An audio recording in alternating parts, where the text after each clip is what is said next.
Alright, well welcome back to our series of videos on Module 4. In this last Module 6 video, we're going to be looking at or analyzing the 6th objective. So I'm going to describe to you how we extract data from external databases.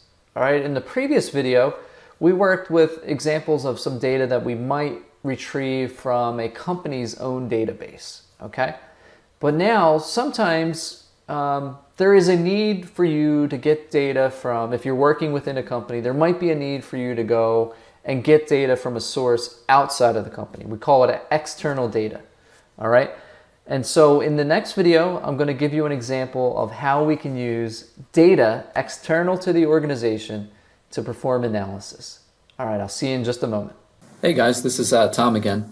In this video, I'm going to walk you through how we can extract data and transform data that we get from an external source. So in Excel, there is under this, up here is the ribbon in Excel, and under the ribbon there is this data tab. So normally we would go to this get data button and get our data that way. But if we want to go to an external source such as a web page, we can actually click this from web button. So the data that I'm going to retrieve is from the NASDAQ. So this is one of the major stock exchanges in the US, and NASDAQ allows you to put in a company's ticker and pull their financial statement data from their website.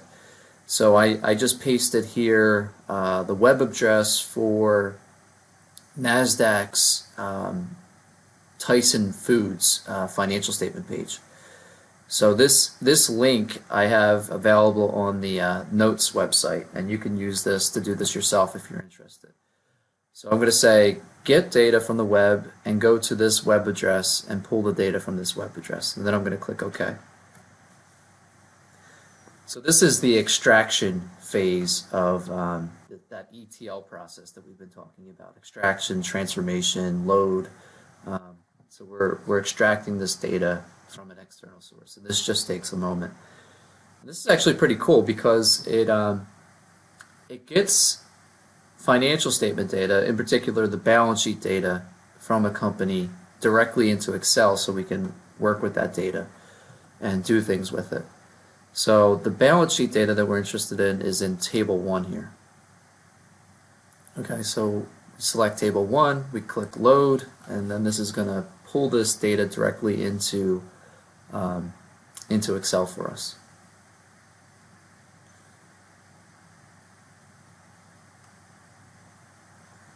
So this just takes a moment. It's loading the data here. And then once we get this data into Excel, I'm going to show you how we can move on to the next step. So this is the extraction phase, and then after the extraction, we're going to transform this data so we can work with it.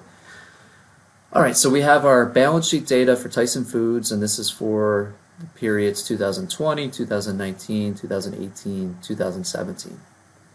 Now, this table that's in green here is linked to the web page. So anytime the NASDAQ updates the web page for Tyson Foods, we can click refresh here, and the numbers will repopulate in this sheet. So now you can see over to the right, it's reloading the data, so it's refreshing what's in this table. We'll just give that a moment, then I'm going to show you what we'll do next. This is a really nice feature, and it kind of cuts down on data entry that we have to do. We don't have to copy and paste or type these numbers directly from the web. We can kind of pull this and make Excel do the work for us.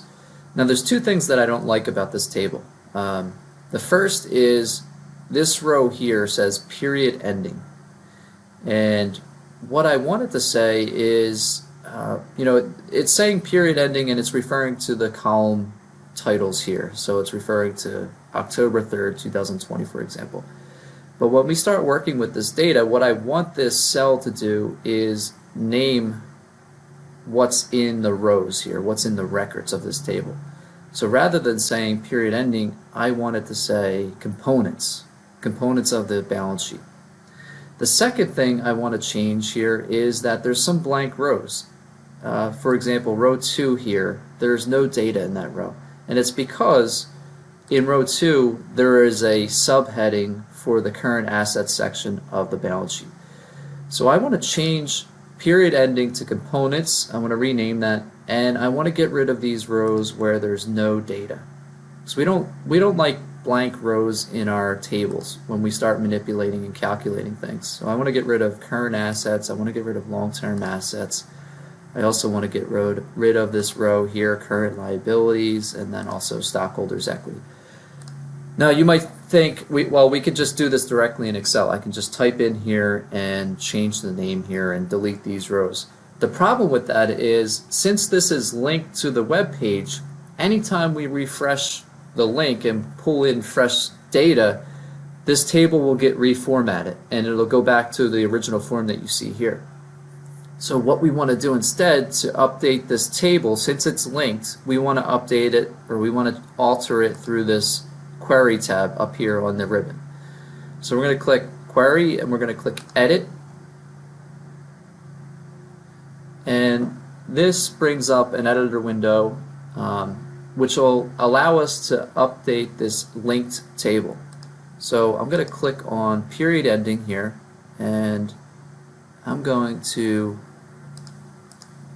rename this field. So instead of calling it period ending, I'm going to say components. So this will give us a variable name for all of the balance sheet accounts that we see here. Alright, so that's the first update. The second update is I want to get rid of some of these accounts. So in particular, I want to get rid of current assets. So I'm going to uncheck current assets. I want to get rid of current liabilities because these are blank rows. I want to get rid of long-term assets, and I want to get rid of stockholders' equity. This account here. So there should be 4 accounts that we uncheck: current assets, current liabilities, long-term assets, and stockholders' equity. Okay.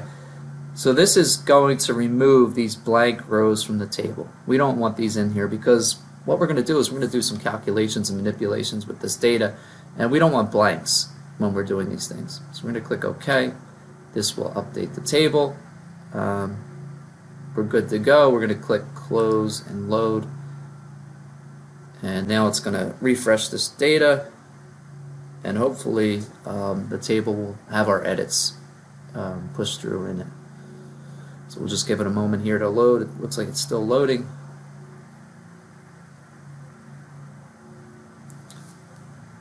Still loading.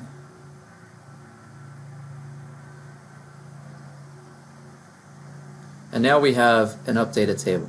So now we have those subheadings for current assets, long-term liability, or long-term assets, stockholders' equity. All those subheadings are gone. All those blank rows are gone. And now we have renamed this field to components, and now this is a table that can be refreshed, and the formatting is not going to change when we refresh it.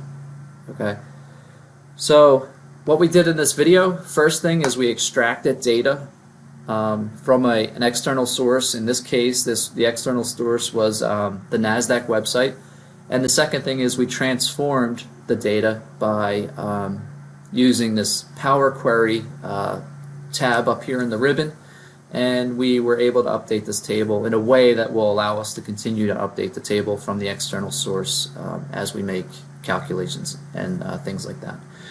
So that concludes this video. Hopefully you found it useful.